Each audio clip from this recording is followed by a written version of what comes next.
Greetings, everybody. Welcome back to the Cape Lead Revolution. This is Chachi, again, coming to you from Phoenix and then also a suburb of Denver, Colorado, outside of Castle Rock. Joining me today is a new friend and a fast friend, Miss Abigail G. Manning. Abigail, welcome to the Cape Lead Revolution. Hi, Tashi. Thank you so much for having me here. And absolutely, we are new, but I feel like good friends already. Absolutely. I loved exactly how we met. And again, I think this is some of the benefits to social media and everything, to where I had invited Lieutenant Colonel Andy Reese to come hear me speak, just so he and I could talk down when we were at Air Command and Staff College for their LEDX 3.0 event. And then as he went through the list of speakers, he saw your name, instantly connected us up to make sure that you and I had an opportunity to speak and see each other out there. And again, from the moment we met, just great collaboration, great conversation. So extremely thankful for Andy Reese making sure that you and I put each other in our paths. So having said that, if you would mind telling our listeners and viewers just a little bit about who you are and what you do. Sure, absolutely. And I'm so appreciative of Andy as well. Um, I, backing up versus what I do right away, right? So I am a two-time entrepreneur. I'm a two-time mom, and both of my kids are U.S. Marines. I am an athlete, probably too many sports that I've competed in over my life to share, but I love being outdoors. I love being in nature. I love being on teams. Sports and being active like that has always been kind of my go-to, one of my strong skill sets of survival and self-care and all of that. And I'm also a voice of, hopefully in the second mission of life that I have here, of helping end all forms of type of unhealthy behaviors and showing people like that they can live thriving lives, and that as individuals that thrive, we can create teams and unity and organizations that thrive. And so my whole content is talking about really hard topics that I've had to learn the hard way, but hopefully helping people learn them a much more easier way and with some laughter along the way, because as you and I both know, you can go through a lot of hard things, but it's a lot easier if you are able to smile or laugh or joke with somebody else about it, and make sure that even in the midst of it, someone can look at you and make you laugh. Um, that helps me a lot. That was a survival skill of mine, is trying to find the humor in Right. everything that I do. That's amazing. And you know, and so like there are so many people, and I wouldn't begrudge them at all for having persevered and worked their way through some tough situations, and then they put that behind them and they keep it distinctly in their past. But you are kind of keeping it forefront in your present and into the future. So like what was it? What sparked this in you to make this some of your life's work right now? And you know, perhaps what was the catalyst to let people know that, hey, you are a voice for strength and you can help a lot of people through some tough times? Oh, thank you. I like to think of myself as a voice of strength. I didn't really plan this career. I did, but now looking back, it's hysterical how things align. So when people tell me, you know, this isn't where I want to be, I said, trust me, it's building to something that you don't know yet, but it's going to come as a skill set in your future. So for me, I was a little 8-year-old girl. I grew up and I endured childhood abuse by both my parents. And so from then, when I was standing in front of my little bedroom mirror at 8 years old, I can remember making a vow that this ends with me. But because I didn't understand abuse or manipulations or power and control and all those things, they weren't talked about. So I found myself going to the other end of the spectrum and being married to someone who then financially, all they had to say was, oh, I love you. And that was more than enough for me, right? So that ended because when my money ended, he left, and I had a 5-year-old and a 2-year-old. And there's the story goes on, as you've heard from my talks and things like that, it goes on from there. But what happened is, I didn't know when I was that little 8-year-old girl who was jumping back up, my survival skill was to pop back up and to do well in sports and get accolades and kind of positive reinforcement through that.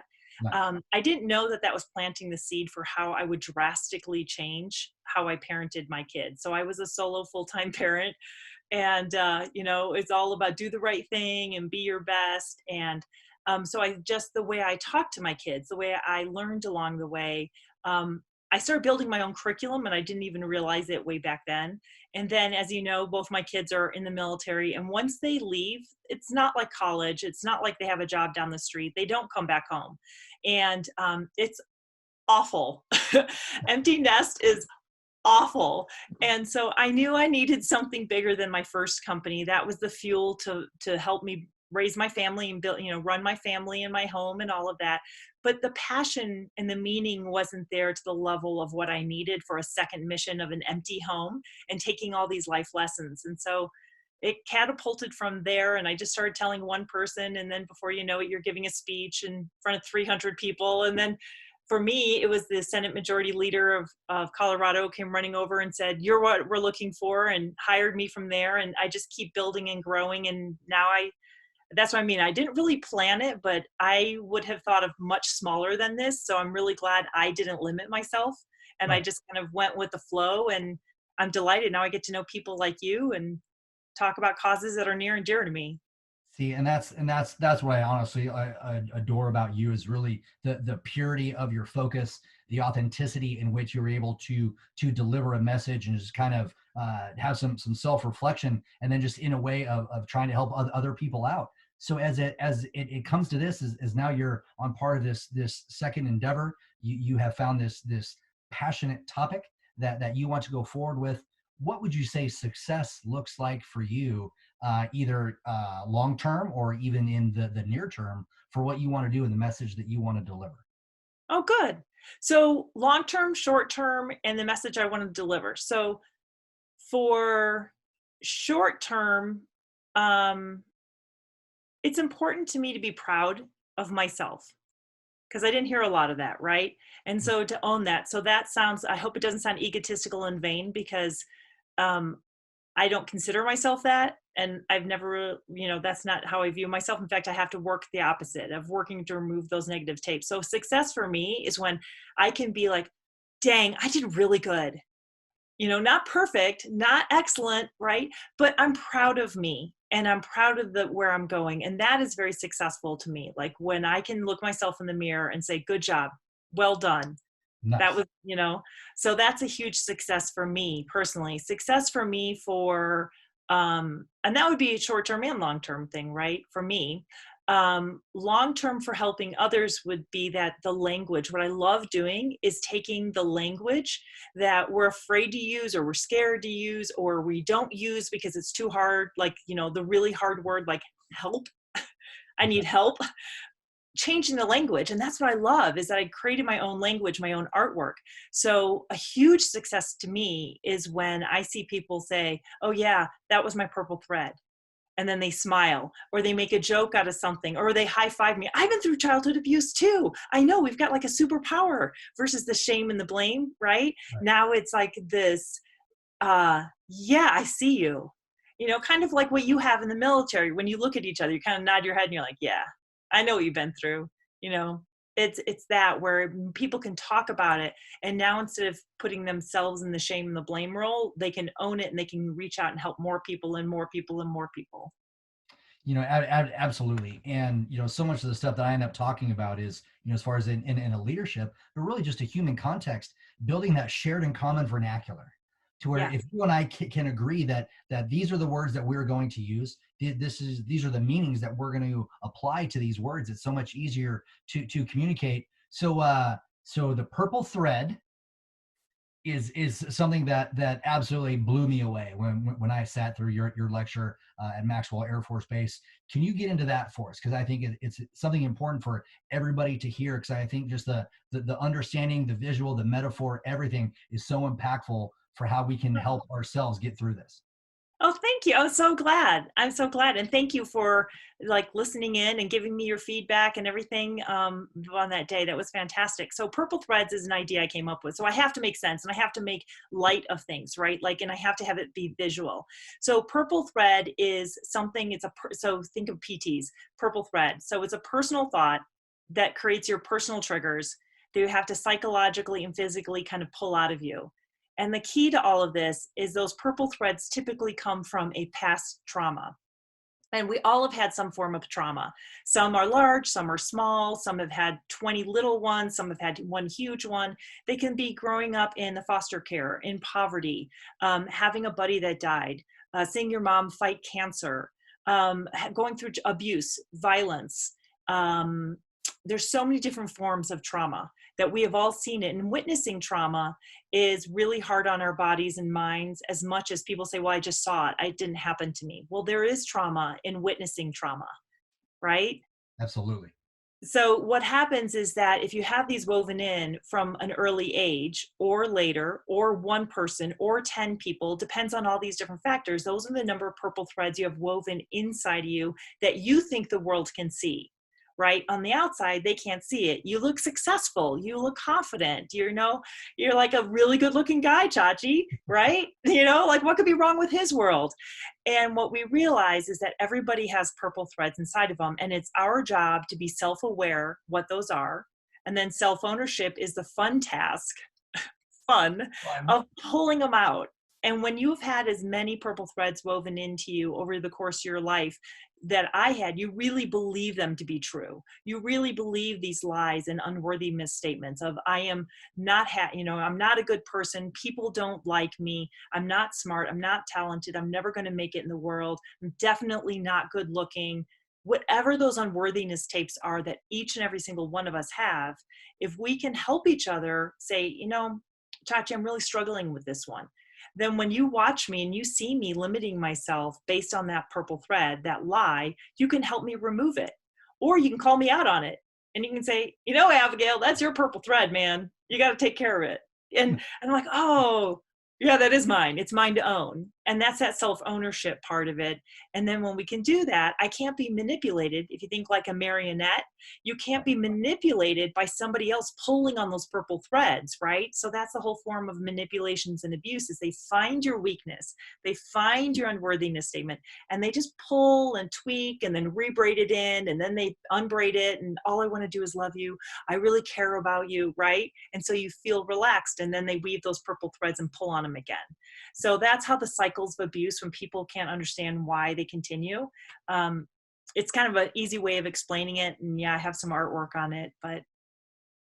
See, I love everything about that answer. And I would say realistically for me, as far as dealing with what I would relatively consider minor amounts of some post-traumatic stress, just from deployments and some of the things that I've been. And, but again, like common dude stuff. Oh, I have buddies who have it way worse. So what do I have to complain about? So there's even things like that for me that took me a long time to even go talk to one person about things like that. But I really do like the understanding of having that metaphor there of these purple threads that, like, because you see it, if you look down, you have a thread, you want to, you absolutely want to get rid of it. But, until you see it, you don't know it's there. Exactly. I haven't thought of it that way. That's a great analogy. Yeah, absolutely. And then once you see it, you do want to start pulling them out. And if you've had a ton of them, be gentle to yourself. This is a really stressful time with the virus. And so all of us are being triggered a little bit more than what we realize, with the stress and the fear and the doubt and the anxiety that we can feel. And so if you have a couple different people pulling on it, it's quick to lose your temper or quick to feel sad and doom and gloom. And so be gentle with yourself during these really challenging times when we're kind of put through some extra stressors, emotionally, isolation, financially, all of that, and know your purple thread. So even today, my desk was overflowing with, okay, how am I going to switch, right? I'm doing 3 workshops stopped overnight. That's income overnight gone. And I know myself. And so when my purple threads are getting pulled, I can go into that overwhelm and that self-doubt. And then I can hear, if I stop and get really quiet. So I did. I went outside. I stood in the sunshine. I said, okay, whose voice am I hearing? I could hear my mother's voice so loud and clear about, all the unworthiness statements, and you're stupid and you're dumb and people don't like you. And really, you think you can run a company. When the last times I chatted with her on the phone, it was Christmas Day. And she said to me, it's shocking that you've been able to run a company. Now, keep in mind, I had my company for 23 years. I've raised 2 kids by myself. for 23 years. It's shocking. And so those are those purple threads that get woven in. So as I'm sitting here going, oh my gosh, how am I going to adjust? I've already been paid to do a webinar next week by sponsors. Like, it's already happening. But that fear and that doubt can sneak in really fast. But when I recognize it as a purple thread, I pull it out. I'm like, yeah, bye-bye. Off you go. You're not welcome here. Nice, nice. So for people out there who, and again, I just love the metaphor, and just as I'm sitting here, you talking, is just, hey, kind of be careful, because it's one of those. There may be people out there whose, like, whole wardrobe is purple. That you keep pulling these threads, you could end up naked, and how vulnerable would that be? As Yeah. far as trying to unravel all that. So that's absolutely huge. So for the people who are having to endure this, for number one, just identifying a purple thread, that has to be painful. But what are some of those first steps that you would offer up to anybody, just saying, hey, if you're gonna, if you're gonna persevere, if you're gonna grow, survive, thrive, put this behind you, find strength through all this, what are some of the opening things that you would recommend to anybody to help them find success? So first and foremost, I would say, where do you feel it in your body? So if people want to Google somatic therapy, it's a wonderful, wonderful therapy. There's so many different modalities out there. So number one is have hope, because there's lots of different options out there that you can have about healing and everything. So one is somatic therapy, is about where it is woven into your body. Where do you feel that energy?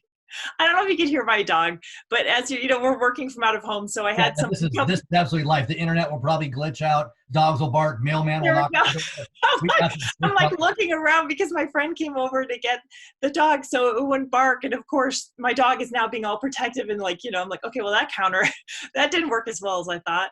And that's part of the purple threads, right? You You bet. just go on. And that's life, and it's okay. And even though I wanted it to look wonderful and so professional and all of that, and we have to remember that. And that's part of finding that humor for yourself and for other people. Um, and so now my brain has forgotten where we were going. We were talking about the first steps for that Oh, that that thank you you. offer to anybody. You talked about somatic therapy. And you talked about hope. Yes, yes, thank you so much. So somatic therapy is the first step of doing it, is where do you feel it in your body? Your body will not lie to you. So start being aware of your body. Are you carrying your shoulders up tight? Is your jaw tense? Are you feeling sick to your stomach? Are your legs kind of shaking? And then that's kind of a first warning sign that our body gives us, that something, fight, flight, or freeze. I'm in an agitated state. And then you have to sit and say, okay, why? I'm about to get on the phone. Who am I calling? Why do I feel sick to my stomach? Like, start doing that background thinking, or keep a journal near you and ask yourself.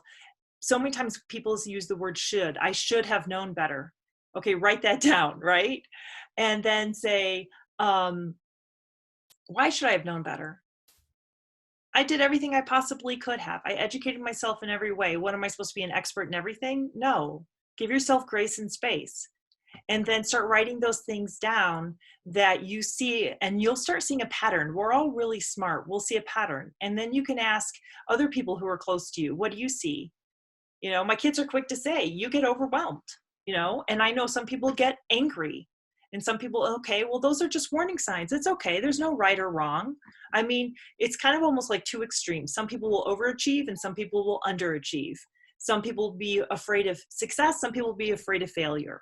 Right? So what are those thoughts? And then you do the work to see what they were tied to. Who said that? What experience in your life told you that? You washed out of some program in the military? Okay, well, that doesn't mean you're weak, right? That's a lie. So what is the truth in that? The truth it is, I washed out in that program, so then I went into a different one, and man, I really excelled there. Okay, well, that's fantastic. You found your strengths and you readjusted. That's a good thing. It put you on a different path. That wasn't your path. You're on a new path. And this, I mean, I'm a huge believer in Steve Jobs, and he explains to people, he's like, you can't connect the dots looking forward. You can only connect the dots looking backward. But you don't know what dots lie ahead of you. And so I really appreciate that. And so, yeah, that's phenomenal advice for anybody out there. Love it. Yeah. Yeah. And then own them. And Yeah. then own them, because then that's how we don't get triggered by other people. That's why someone can come up to you and say something. Maybe it's even a joke or that went kind of bad, or maybe something, and you can calmly, without your stomach getting sick to a thing or your fist getting into a punching, ready to fight, you can address it. You can identify it, and you can say, that's not mine to own. So is there anything in regards to this that you try and do for yourself on a daily basis to help with the purple threads or somatic therapy, anything along those lines? Do you have a daily regimen that maybe helps you out with this a little bit? Oh, great. I love that. So you don't know this, but that's my third step. So the Okay. first step is self-awareness, right? And then the second is self-ownership, and that's an ongoing process. And the last one is self-commitment. And I use self-commitment more than the word self-care. And here's why. Self-care sounds kind of fluffy to me. I'm used to always putting everybody else's needs first. So I have programmed myself to put my needs at the bottom. And so there's no time for self care. But you tell me an oath, a promise, a commitment. Oh, yeah, I'm there. That's why I love being on teams, because if I'm just going to go running for myself, I may or may not necessarily make it out there. I might work longer. But if I'm on a team and we're going to compete, and we were, a triathlon team that trained together for 5 years, oh yeah, I'm going to be there. Right. So a self commitment to me is to do those different things. It's a promise to myself to do self care, to have self love. And it's a commitment. And like you said, you need to make daily steps for it. So I have my little routines in the morning. I always pour a wonderful cup of coffee out of a mug from usually some vacation or trip. I have a beautiful antique couch that I love to sit on. And I open up the curtains and I get to see the mountains. And I sit down and I say, okay, what is it I'm supposed to learn today? And I just sit quietly. And that is my way of mindfulness or meditation. But I really just sit quietly and center myself for the day, kind of just wait for thoughts to come in, maybe do some breathing exercises. And I'll tell you, every single day that I do that, it is such a better day for me. And then the other days I'm like, I don't need to do that. Then things start going cattywampus. So that's one of them. And then really honestly being outside, standing in the sunshine.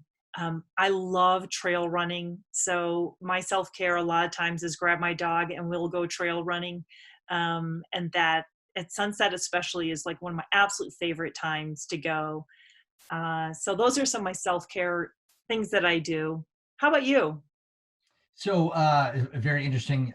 You asked that. So I live in like central Phoenix, and inside central Phoenix, there's some they're not the mountains like Colorado mountains, but they have some significant rock mountains there. Oh yeah. So this morning did a hike up the mountain. So 1,000 foot elevation gain through some not rough terrain because there's a trail, but loose terrain and jagged terrain and stuff. So got up there on top of the mountain to watch the sunrise and Oh, 360 degree of the Valley of Phoenix. And so just really enjoying that. And one of the things that I've been taught in recent years, and I mentioned it in nearly every single video podcast that I do here, is just go out and getting oxygen and doing that mindfulness piece and making sure that I'm putting on my oxygen mask first before I help the person next to me, because I need to be the best Tim Pachesa I can first and the best Chachi that I can present to the world. And if I'm not right with me, how I'm going to be right for anybody else in the entire world.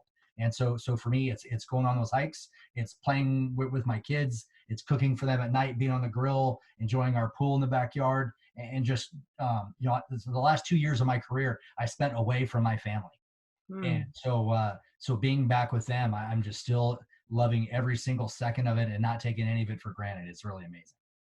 I love that. I love your commitment to your family and how you talk about them and you glow when you do. It's beautiful. It's really wonderful. And, that was a big decision. That was a brave decision for you to make and you and your family to create together.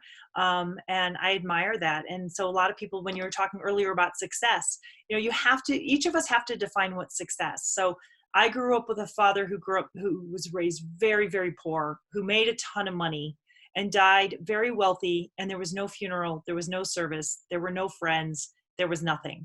So for a lot of people, I grew up in an area where you had to like present yourself perfect all the time, right?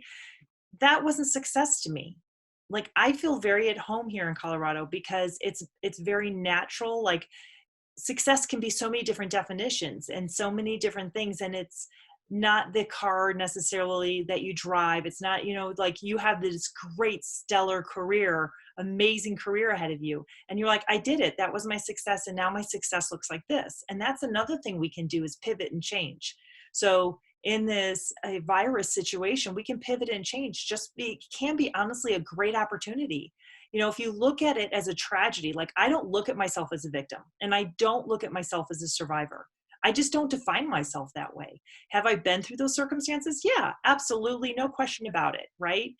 But I'm a thriver. And that's how I want to look at myself. And so what happens is, when you define yourself in a way, I'm a family man, I'm a thriver, I'm a whatever, you start focusing on that, right? And you start saying, that's more and more important to me. That's my definition of success. Because otherwise we can go around and we can chase all these other dreams. And at the end of the day, do we feel proud of who we are? Do we feel successful? And if I own my own purple threads, I don't care if someone says, well, wow, she could have lived in a bigger house, or she should have impacted more people, right? I know what I'm doing, and I'm really proud of that. And I'm always striving to be better. And if a roadblock comes up, I don't think, oh gosh. It's kind of like that role versus identity. And I get to work a lot with military, which I love. I love working with military. And there's a hard transition when you leave that. And I think you've done a really phenomenal job of transitioning it, the role and identity, and what is success, and how I can have success now in a whole new way. And that's something I'm happy. I've had to jump over the burdens of, like, hurdles rather, of where I was successful. And now I'm starting over again, and I can feel like a loser, right? Right. Like, it's easy to be like, what did I do? And now this thing, and like, how am I going to pay my mortgage? And I could have stayed over here where it was safe. Well, not if I want to be successful, not if I want to be happy. So take challenges and look at obstacles as opportunities, and redefine yourself. This is a great time to sit down and figure out those purple threads. We have more time. We're at home. Absolutely. And and like, what's irritating you? Well, maybe that's part of what you need to look at. Maybe we could all become stronger individuals during this time. And it's funny you bring up the whole military aspect of things, because there's such a great opportunity to define yourself for whatever title and or role that you have. Because I could have been a command chief, or I could have been a chief, or I could have been a TACP, which is my Air Force career field. I could have been a JTAC, which was my certification to call in airstrikes. I could have done all those things. And part of the big reason that I wanted to retire was I realized that, I'm very, very proud of all those accomplishments and everything that I did. But at the end of the day, the only title that I wanted was dad. And like, none of that pushed me towards dad. It was taking me away from dad. That's when I was like, okay, I quit. Like, I've done this. Has been a good nearly 25 years, and it's time just for me to go out and be dad. And so I think kind of to your point is, take caution in how you are labeling yourself, and how you are measuring what's important. I think that's a super powerful message, that people shouldn't define themselves by what they do, because who they are is something completely different. Right. And I think there might be a minor adjustment, because I've heard you talk about your wife. So the two titles I think you wanted is dad. Sure. Absolutely. Because that's like your first thing you're like glow and talk about, right? And then the kids are right behind it. So, and we can wear multiple hats. That's the beautiful thing. Right. So being a great dad is something I would have loved for my father and people of his generation to have been taught. And I wish that my kids had had a great dad. Right. So my goal is that by my time my grandkids are born, you are going to be the norm. I hope You so. are going to be the norm. A man who's like, I love my wife. I love my kids. I love being in this position. I would give up anything to really focus on them and be there behind the grill. And then you do it. That's the world that I'm trying to help build, is where we have to have the financial successes, and we have to have the companies and the mission and the military and all of that. But we can also wear other hats while we do that. And then making sure we're filling our own tanks up with happiness. You were starting to talk about the oxygen, and your kids do that. And going up and seeing the sunrise, if that's it. Like, I would rather be sleeping when the sun is coming up. But I'll stay up all night long. But that sunrise, man. I can't stay up late. I'm definitely a morning person. Yeah.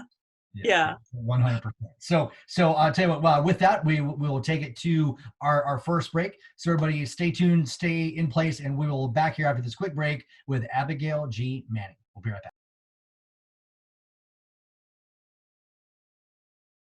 Greetings. Welcome back from break. We're here with Abigail G. Manning. And Abigail, we were talking a lot about my family prior to going into break, but man, like, what about yours? Talk about being a military mother with two kids there, and so explain a little bit about that. That has to be trying, and then also, to go along with that. Why did I just my mind went blank? Hold on a sec. That's okay. Yeah, what are they? That's Yeah, what yeah, happens. yeah. We're playing. All right, so we'll start this intro over. All right, blah blah blah. All right, in 3, 2, 1. All right, greetings.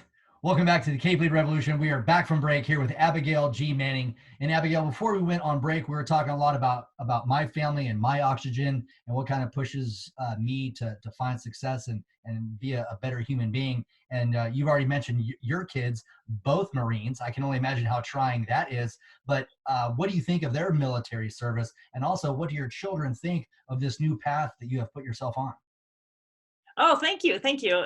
Like any proud parent, I love talking about my kids. So, my daughter just recently, as you guys say, separated.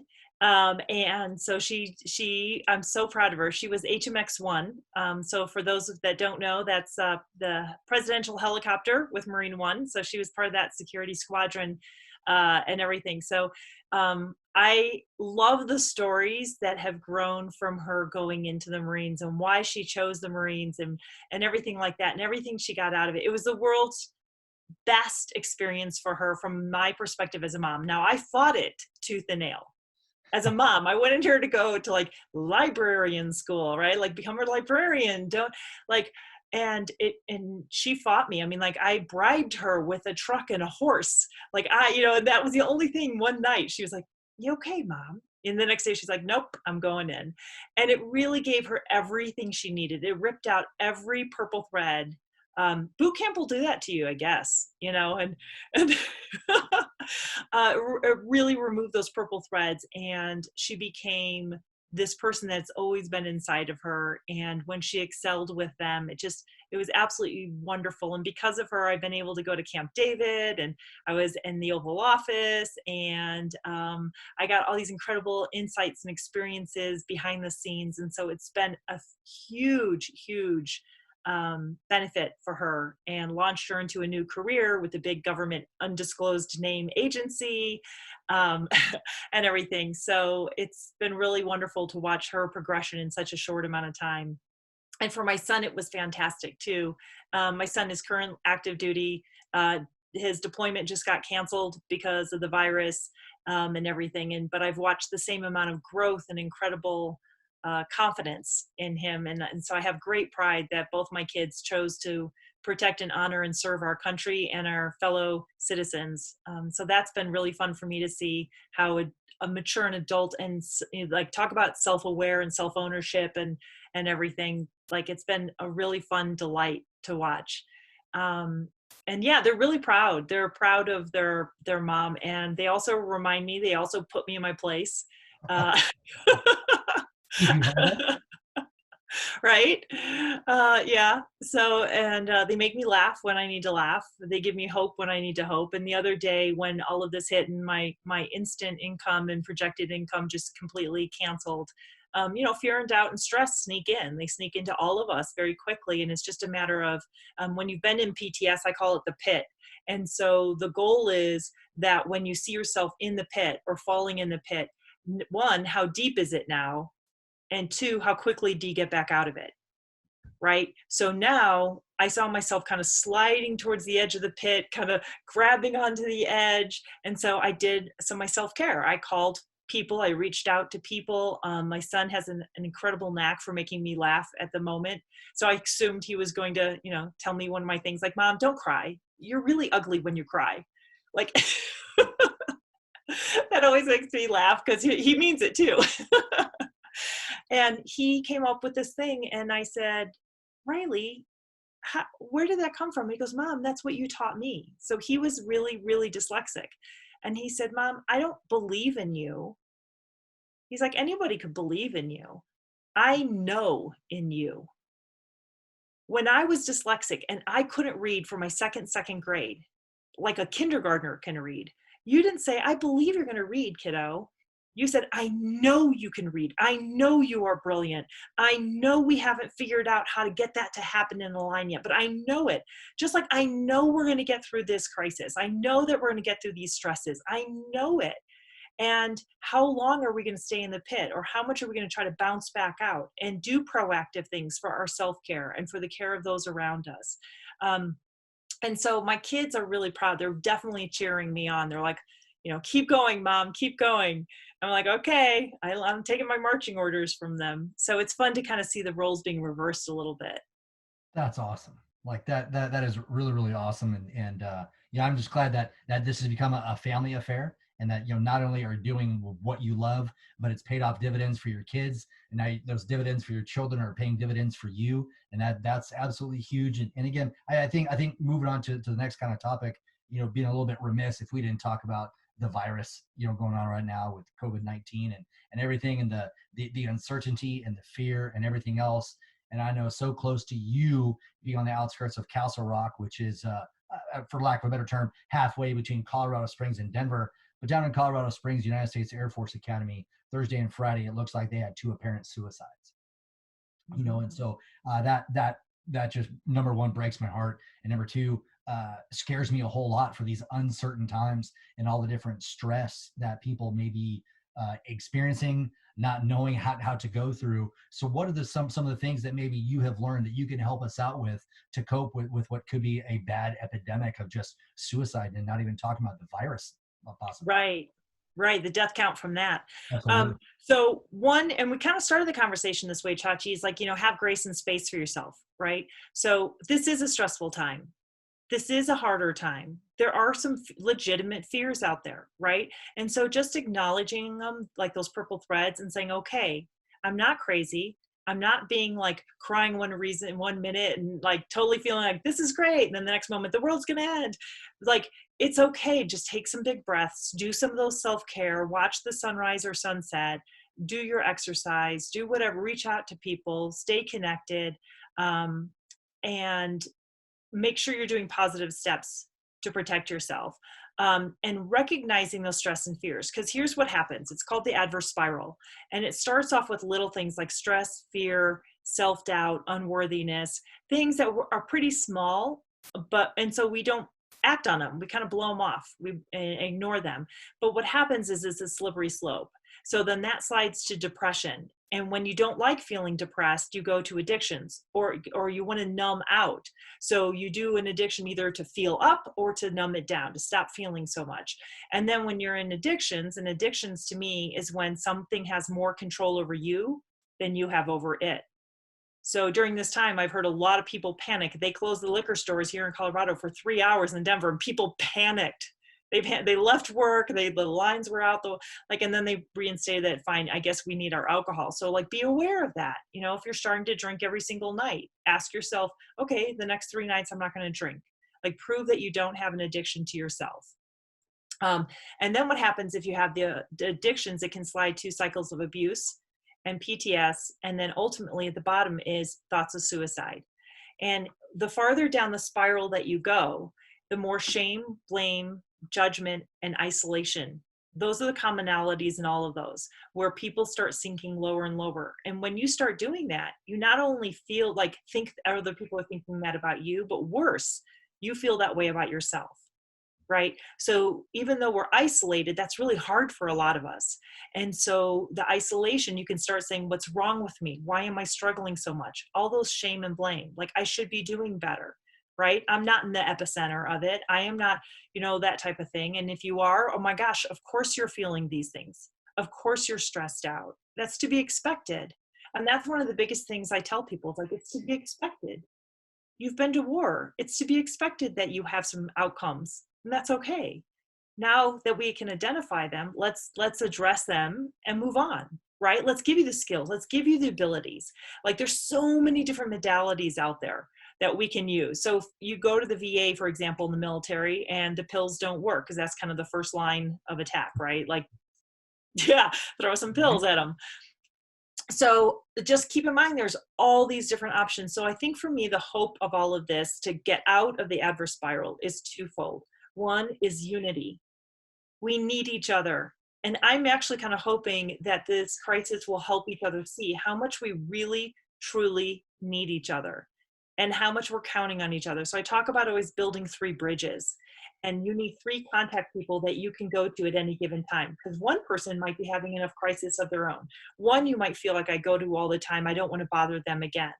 And then also ask yourself, who am I the 3 bridges to, right? Who knows that they can reach me at any time? Because when you're talking about those cadets that died by suicide, or we believe might have, according to the news, they need to know that they can reach out to different people. Take the stigma away from it. Take the shame and the blame and the judgment of having those conversations of, I feel down, I feel depressed. And that's where I work on changing the language.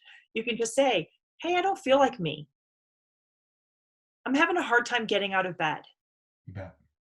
Right? And those are things to be expected right now. We're working in isolation. We have fear and doubt. That's okay. But it's not okay to keep it to yourself. Tell somebody.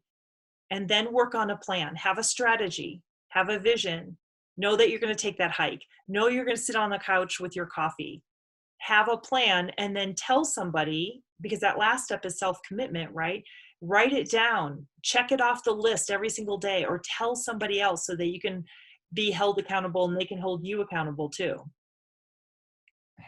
So I really like the concept of having those 3 bridges, building 3 of those, so you always have somebody to go to. And that I'm not looking for names, right? But as far as your 3 bridges, who would they be? Because there's probably a distinct reason why these people are your bridges. So I'm probably looking for more of the character traits that these people embody, rather than names or anything. If you want to, by all means, and give them a quick little shout out on the podcast, whatever. But who are your bridges?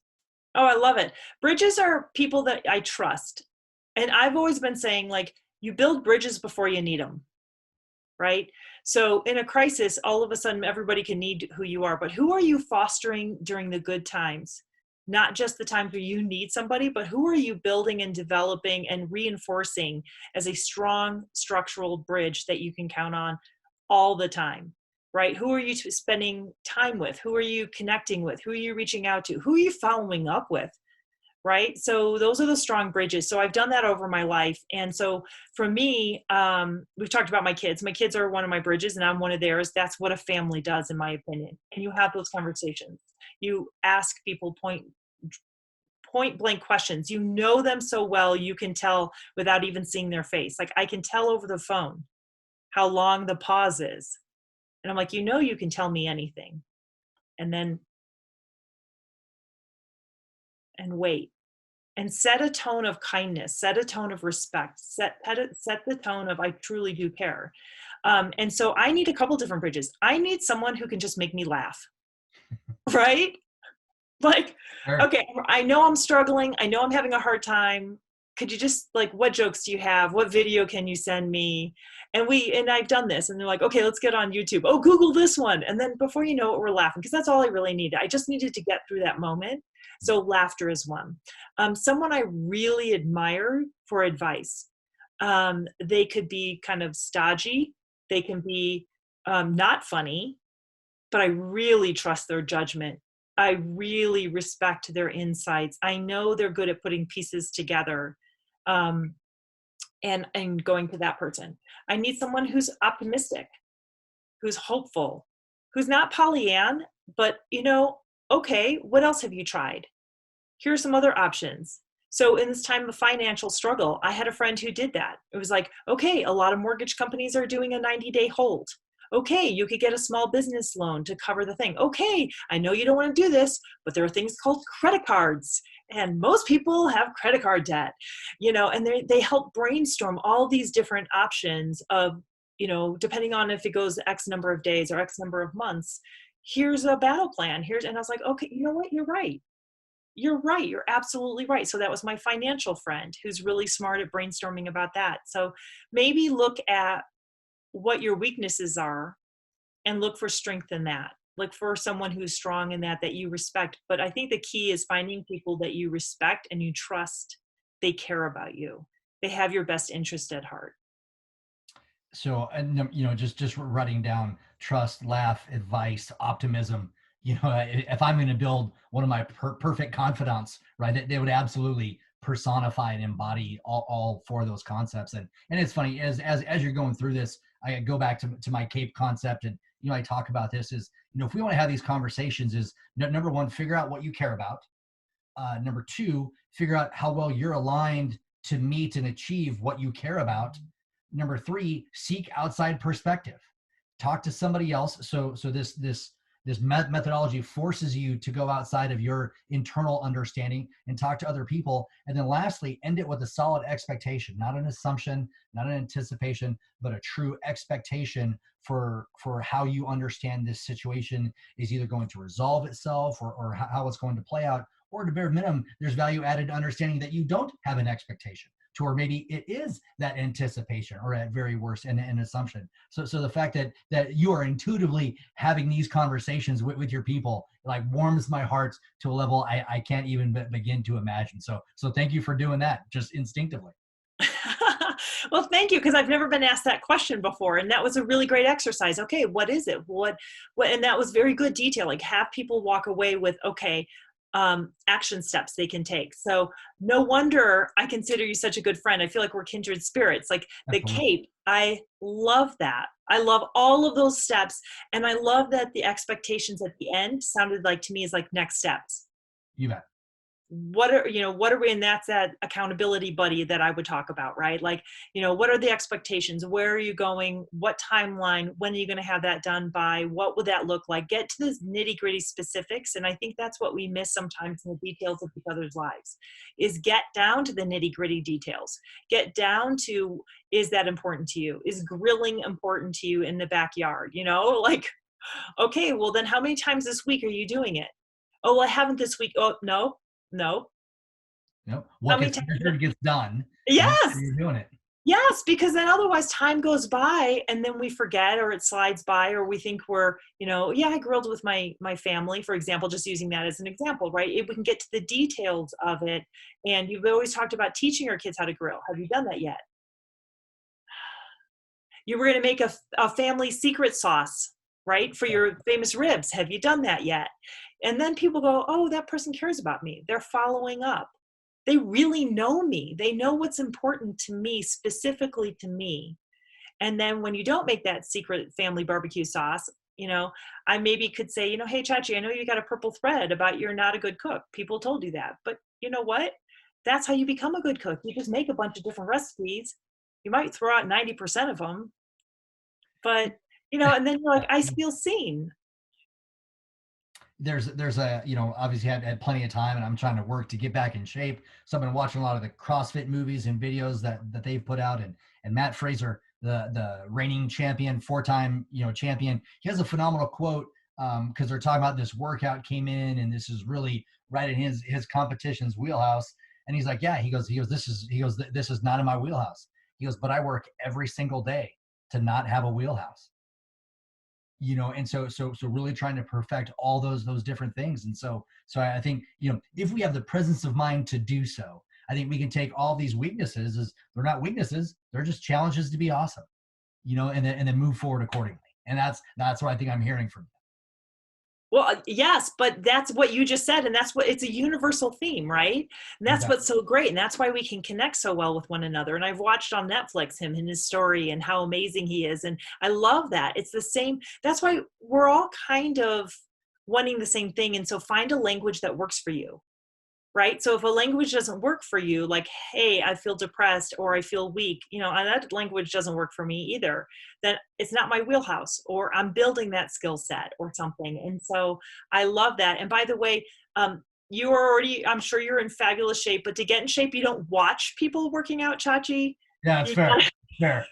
That's a phenomenal point that all my friends watching this are now going to make fun of me. As I sit there with my donuts and bonbons watching CrossFit, like, man, this workout's amazing. Can I have another Pop-Tart, honey? Which is why I have to take those videos on top of the mountain to show them, hey, I'm actually doing stuff rather than There you just go. watching it on TV. But I do have to provide proof. And I love that we can joke, right? Because it's important. And the the real key of this is like what you think and what you say doesn't mean anything until you do it. You got Absolutely. to do it. So in the world of abuse, one of the ways I help people see manipulations and harassment, everything is their actions match their words. You don't have to understand gaslighting and moving the goalposts and and normalizing. You don't have to understand those. All you have to understand is consistently do their actions match their words. And And so that, you bet. And I hear it all the time, but in the military, we're here it expressed as the say do gap, right? If you say you're oh, going to do it versus you say you're going to do something and then do you do that? What is that gap? Like, what is that delta? So the say do gap is becoming more and more prevalent throughout military circles, which is where I've heard it, and I absolutely love that concept. I love that. I want to borrow that if I can. Hey, military, can I borrow that? Please, by all means. And again, it kind of goes back to that pit of PTS. Like, how big is that gap between? How deep is that pit? Do you say it and then you go do it, or is it you say it and 3 years later you do it? You write the book, Yeah, right? yeah, and that's absolutely me. I've been saying I've been going to write books for 7 years. Haven't done it, so just did two of them in the past week or so. But again, it's one of those what gets measured gets done, and that indecision is a decision. And Yes. I think people need to realize a lot of these things. And one of the things that you had brought up is as you're talking to somebody on the phone, I'm absolutely embarrassed to say that for if you answer the phone with a smile on your face, the person on the other line will hear it. I'm a huge believer in that concept. But as you kind of alluded to, I've never thought of the antithesis of that is that someone will hear the sadness too. And I absolutely know that. And I've never focused on that once. I think that's relatively pathetic because I've never tried to tie those concepts together. I love what you have to say, except for the end about it being pathetic. Well, yeah, Thank yeah, you. fair, yeah, fair, fair. But everyone's their own harshest critic, right? So Right. obviously, I have work to do. you know, Yeah. And I think it's beautiful insight that you saw that in yourself. You just recognize that. So without shame, blame, or judgment, right? I think that's fabulous that you made that recognition. And I also think, like, when I talk to my son, he has a very deep voice. He's very logical. He's very consistent. He listens 10 times longer than he talks. And I have to keep that in my mind too. Because otherwise I'm like, are you okay? Are you okay? Are you like, he's okay. Think about it. He gets up at 5:30 in the morning at the latest and he's PTing. And then he goes and does a full-time job where his brain, I mean, he's Intel. And so his brain is going and going and going. And then he's got to walk 1 mile each way to the mess hall, to eat some wonderful food. And he actually says it's not too bad. the dining facilities in the past 20 years have come a long way. I'm sure they have. I'm sure they have. I don't know. Yeah. So with this, as we're kind of drawing to a natural conclusion for this hour, I kind of want our viewers and listeners to know a little bit about you, and who are some of the, I don't want to say who, right, as if it's a person, but what are some of the things that you go to? Do you have favorite books? Do you have favorite podcasts? Do you have favorite movies? Do you have favorite people that you follow or talk to on social media? Is there anybody or anything out there that is inspiring you and helping shape you as a phenomenal human being these days? Oh, well, there's definitely things that are inspiring me all the time. So conversations like with you that we had, that connection and that, wow, he cares. And he gave insights, and the purple thread example that I used where people act tactile and actually did it. Authentic relationships, authentic conversations, meaningful relationships with people really impact me, where it's up close and personal and I get to watch it.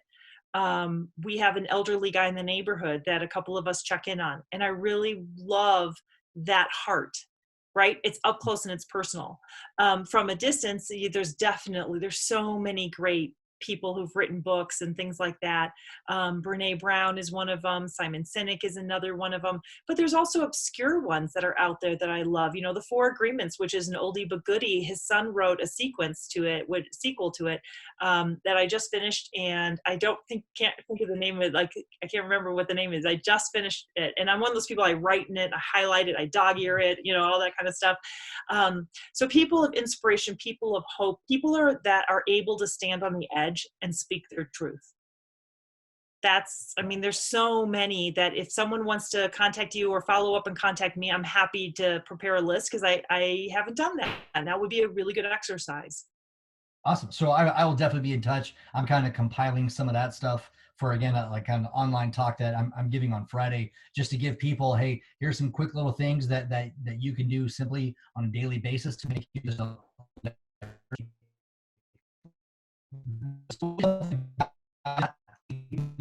that be willing to share with the world, to give us a little insight about who Abigail G. Manning is. Well, I was kind of smirking because we were talking about the food at the mess hall. Okay, all right, fine.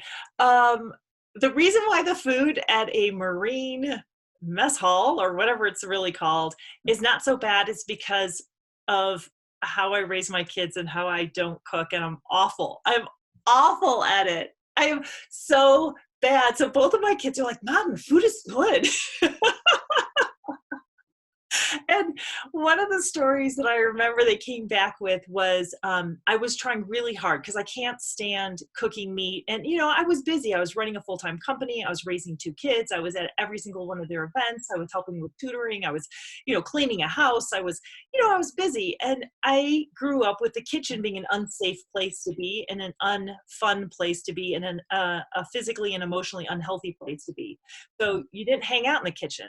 I wasn't taught how to cook, you know, and I was always like, my anxiety level goes up in the kitchen, right? So I've worked really hard at that. So I was really proud of myself that I developed this recipe. It's called Mexican lasagna, and it was really healthy. It had, you know, ground turkey, it had cottage cheese in it, it had corn, it had, corn tortillas and stuff. And I was so proud, and I'd make it every Friday, and the kids would devour it. And I just felt like, this is one thing I can cook. This is one thing I'm really good at in the kitchen. So when my kids were in high school, they finally confessed. They're like, Mom, please don't ever make this again. Why? They're like, it's awful. It is so awful. But you eat it. And they're like, because we're starving. We're starving. So just this week, I asked my son, he was home for his pre-deployment leave, which didn't end up happening for his deployment because of the virus. But one of the things I said was like, oh, I'll make Mexican lasagna. And he just started, we both laughed so hard. So yeah, I'm awful in the kitchen. And that's okay. Can you imagine that MRE is better than your mom's cooking? Wow. I know. Wow. That's wow. talent.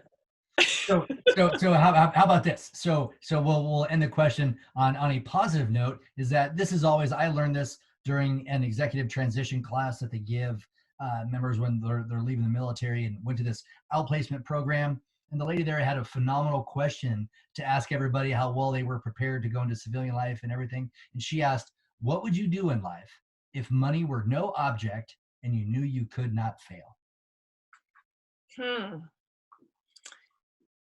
All right. Well, I would end all forms of the adverse spiral. I would absolutely do that. It breaks my heart when I hear of suicides. I've had friends who've had suicide in their families, and how detrimental that's been to their children, especially, but them as spouses. So that would be the serious note thing, right? So, and that would be talking about success, man. That would overjoyed heart, yes. On a silly note, I would love to be able to sing and stand on a stage and sing. I'm probably worse at singing than I am at cooking.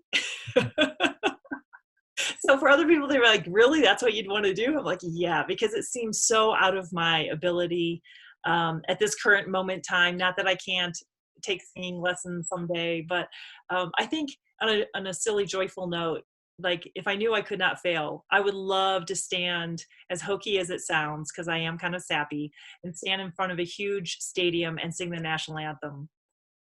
That That is would be amazing. cool. That is hugely amazing. Um, Abigail, thank you so much for your time being on this podcast. Thank you for everything that we do. I've already done a recap of how we can understand CAPE through everything that you shared and closing comments, anything that you would like to share with us. But please specifically tell us how we can find you and get a hold of you and learn more from you, even past this podcast. Oh, well, thank you so much. And you're so kind. And I know that our messages align very, very much. So I would love for people to find out more information exactly about what you do. Dive into the details. Find out more about what amazing things you're doing. And I can't wait to read your books because I know they're coming out that, I know you have it in you. So I can't wait for that. And people can reach me obviously through you, or they can reach me at abigailgmanning.com, or email me at abigailgmanning.com. And I really do love hearing from people, and I truly do care about people. So I encourage anyone to reach out with, a suggestion, a recommendation. Yeah, here's a thing you can tweak, and also here's some resources. I'm really big on collaborating with other people. So if someone wants to collaborate in an area, I would love to do that as well. That is awesome. Thank you so much for being here. Thank you for being you. Thank you for what you do. Thank you for taking every step that you've had to thrive. And then on top of that, just make people better and make the world a better place. We are better off for having you in our company. Thank you for being on the Cape Lead Revolution. And for everybody watching and listening, thank you for tuning in. We'll catch you here next time. And this is Chacha reminding you to always educate, anticipate, and dominate. We'll talk to you soon.